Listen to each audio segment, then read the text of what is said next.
ព័ត៌មានដំបូងរឿងដីខ្មែរថៃកាន់កាប់កើនដល់76ទីតាំងហើយបងប្អូនតាមព័ត៌មាននេះខ្ញុំបានពីមន្ត្រីរបស់រដ្ឋាភិបាលក្រៅប្រទេស$23លោកអ៊ុំសំអានទេដែលលោកតែងតែរំលឹកឬក៏ផ្ដល់ព័ត៌មានឲ្យខ្ញុំរាល់ពេលតាក់ទងនឹងពេលដែលមាន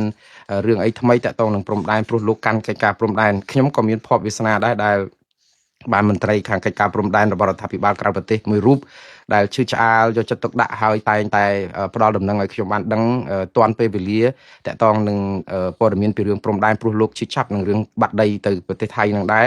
ក៏ប៉ុន្តែរឿងឈឺចាប់មធ្យមឯងបងប្អូនងុំរឿងយើងអត់ដឹងបាត់អស់ប្រមាណកន្លែងទៅទៀតអារបស់ដែលគេយកហ្នឹងគឺរដ្ឋាភិបាលកម្ពុជាមិនកត់មិនត្រាមិន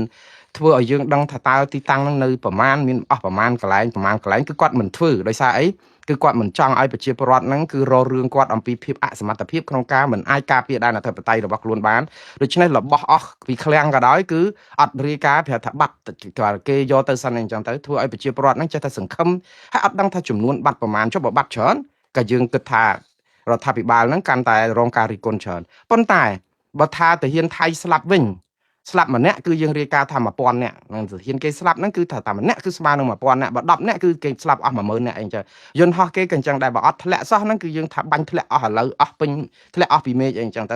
យន្តហោះទម្លាក់កាន់លើក្បែរស្លាប់រាល់ថ្ងៃតែយើងនឹងនិយាយពីធ្លាក់យន្តហោះពេញព្រៃស្លាប់ទាហានថៃពេញព្រៃគឺយើងផ្សាយបំពុលអញ្ចឹងយើងប្រកែទៅវិញរឿងខ្មែរយើងខ្ញុំមិននិយាយរដ្ឋាភិបាលនិយាយសកម្មជនឃោសនិករបស់រដ្ឋាភិបាលដែលធ្វើឲ្យព័ត៌មានខ្លួនឯងនឹងវាទៅជាសាបដូចព័ត៌មានវិទ្យុខ្មែរក្រហមអញ្ចឹងបងប្អូនដែលស្ដាប់វិទ្យុខ្មែរក្រហមទេវិទ្យុខ្មែរក្រហមកាលខ្ញុំនៅឆ្នាំប្រហែលជា8ជាងហ្នឹងស្ដាប់មានតែវិទ្យុខ្មែរក្រហមហ្នឹងស្ដាប់ឮក្រៅពីហ្នឹងស្ដាប់មិនឮទេក្នុងខេត្តខ្ញុំនៅខេត្តកពតហ្នឹងឮអាខ្មាំងយួនគឺថាយើងចូលវាយដល់អាខ្មាំងយួនបានកំតិចភូមិអាខ្មាំងយួនដុតគោក្របីអាខ្មាំងយួនងាប់អស់ប្រហែលជា500ក្បាលចាប់អាខ្មាំងយួនបានរាប់សិបនាក់ហើយភូមិហ្នឹងក្របីមាន70ហ្នឹងមាន70នឹមទៅចឹងនិយាយពីសម្លាប់ហើយនឹងចាប់នឹងរាប់រយក្បាលអញ្ចឹងហើយចឹងរាល់ថ្ងៃនិយាយថ្ងៃណាក៏អាខ្មាំងយួនងាប់ពេញព្រៃដែរថ្ងៃណាក៏ងាប់ថ្ងៃណាក៏ចាប់បានដែរប៉ុន្តែអ្នកដែលចាប់បាននឹងថាគេងាប់ពេញព្រៃហ្នឹងគឺគ្នាមានតែម្នាក់ហើយពីរនាក់ហ្នឹងកាន់ក្បាលមីក្រូភ្លោកហើយនិយាយផ្សាយចោលចឹងទៅដើម្បីអីស្អំចិត្តទាហានខ្មែរក្រហមឲ្យជឿជាក់ថាអាការតស៊ូរបស់ខ្លួនបានជោគជ័យហើយព្រោះអីពួកខ្មាំងយួនហ្នឹងគឺបាក់បបខ្លោបខ្លាចងាប់ពេញព្រៃអីចឹងដល់យូរទៅទាហានខ្មែរក្រហមកាន់តែអស់ស្បៀងទៅកាន់តែខ្សោយទៅអត់ដឹងអំពីកម្លាំងសត្រូវបងប្អូនអត់ដឹងកម្លាំងសត្រូវព្រោះយើងអត់ដែលផ្សាយពិតពីកម្លាំងសត្រូវ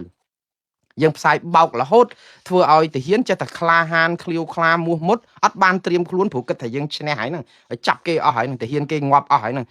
ខ្មាំងចាប់អស់ហើយហ្នឹងដូច្នេះយើងបាយយើងរាំសបាយការ៉ាអូខេអីអញ្ចឹងទៅមិនបាច់រៀនសូត្រអីដល់ពេលមានការអីនៅសល់គ្នាតែ2 3នាក់គេមកពាត់ចាប់យកអស់លីងអាហ្នឹងអញ្ចឹងបាទឥឡូវខ្ញុំសូមអានទៅដោយសារតែនេះគឺជាទឹកដីរបស់កម្ពុជាយើងហើយបងប្អូនខ្មែរមានសិទ្ធិគ្រប់គ្រាន់នៅក្នុងការចងចាំថាដីនេះគឺជាដីរបស់ខ្មែរក៏ប៉ុន្តែស្ថិតក្រោមការគ្រប់គ្រងរបស់ថៃឡើងដល់76ទីតាំងហើយបងប្អូនពូកាមុន73ប្រហែលជាមួយខែមុនពូកើតរហូតព្រោះថៃឈ្លានពានរាល់ថ្ងៃទីតាំងដែលខ្ញុំនឹងរៀបរាប់នេះគឺមានដូចតទៅទី1ប្រាសាទតាមាន់តូចទី2ប្រាសាទតាមាន់ធំ3ប្រាសាទតាក្របី4ប្រាសាទខ្នា5តំបន់មុំ3 6តំបន់កញ្ចក់សេះសំទោសច្រកអានសេះ7ភ្នំ333 8ភ្នំ469មុំ3 9ភូមិជោគជ័យ10ភូមិព្រៃច័ន្ទ11តំបន់ជាន់តែ12ភ្នំទ្រប13តំបន់ថ្មដា14តំបន់អូស្មាច់15ភ្នំប៉ោយ16ភ្នំ400 17ភ្នំបស័យចាំក្រុង18តំបន់ច1 19តំបន់ថ្មដូន20ភ្នំរ៉ាវ21ភ្នំកេងគក់22ភ្នំ350 23ភ្នំ225 24ភ្នំ525ភ្នំ526ភ្នំ323 27ភ្នំ677 28ផ្លូវភូមិបំបាយបឹងតកួន29ភូមិប្រទីមានរិទ្ធបឹងតកួនដែរ30តំបន់អូខ្លាឃ្មុំ41តំបន់ប្រាសាទដូនទុន32ភូមិសាមគ្គីបឹងតកួន33ភ្នំអូកាស្នេហ៍44តំបន់បោះស្បូវ35តំបន់ដើមត្រាំង34តំបន់បោះស្បូវ35តំបន់ដើមត្រាំង46ភ្នំតថង47តំបន់ក48តំបន់តថាវ39តំបន់ជុំអង្គុញ40តំបន់អូទី2តំបន់អូស្មាច់40មួយផ្ទះតមុកជាន់តែ42តំបន់អូភ្លុកដំរីផ្ទះ3ខ្នង43កំពូលភ្នំតសឹម44កំពូលភ្នំចាក់ច្រែង45តំបន់ថ្ម3ដុំកំពូលភ្នំដែរ46តំបន់កអណ្ដាវ47ដំណាក់ស្ដាច់ភ្នំតទុំ48ភ្នំពលានសតុំ49តំបន់ចូលគ្រោះ50ច្រកលោកយាយលៀប51ភូមិតាពាំងសំរោងនៅឯបឹងតកួនដែរ52ភាគខាងជើងនៃវត្តកែវសិក្ខាគិរីស្វារៈ53តំបន់កំរៀងតំបន់ចន្លោះបកគោលេខ52និង54តំបន់សែនតំបន់ក្បែរប្រាសាទព្រះវិហារ55តំបន់ជិតបង្គោលព្រំដែនលេខ2នៅលងវែង56 ដើមតត្រាវ57តំបន់ក្បែរច្រកជប់កគី58តំបន់ជប់ដើមខ្នោ59តំបន់អសរអុយឬក៏តំបន់កញ្ចក់សេះ60ភ្នំ424តំបន់ជាំសងាំ61ភ្នំ53តំបន់ភ្នំព្រឹក62តំបន់បារាំងធ្លាក់63ភ្នំបាក់ក្បែរប្រាសាទខ្នា64ភ្នំ745មុំ3គឺ65បង្គោលព្រំដែនលេខ55 66បឹងរាំងតំបន់ចន្លោះបង្គោលលេខ55ដល់លេខ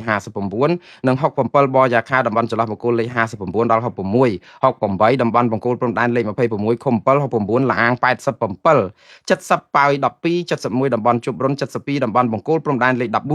73បង្គោលព្រំដែនលេខ22នៅឯថ្មបូននេះគឺកាលពីខែមុនតមកទៀតគឺ74តំបន់អូរស័យនៅពោធិ៍សាត់75តំបន់តតុំចន្លោះបង្គោលលេខ8និងលេខ9និង76តំបន់ចន្លោះបង្គោលលេខ19ដល់20គឺជប់ដើមខ្នោបាទនេះគឺជាដែនដីដែលថៃកំពុងគ្រប់គ្រងលើដីខ្មែរដែលមានទំហំកើនឡើងដល់ទៅ365គីឡូម៉ែត្រក្រឡាបាទនេះគឺជារឿងគ្រោតគ្រាតណាស់ហើយរដ្ឋាភិបាលនៅតែមិនបានគូសវាសដាក់និយមការនៃទីតាំងទាំងនេះទេក៏ប៉ុន្តែយើងមិនបាច់ឆ្ងល់ទេរដ្ឋាភិបាលគាត់កំពុងតែរវល់រឿងរើសដុំថ្មចោលឆ្កែដែរព្រោះមួយថ្ងៃក៏វល់តែពីរឿងបណ្ឌិតនេះបណ្ឌិតនោះរឿងចៅទូករឿងនឹងបណ្ឌិតរឿងអីហ្នឹងគឺថាវល់ទល់ពធដែរបាទហើយនឹងងើបមួយវាយមួយ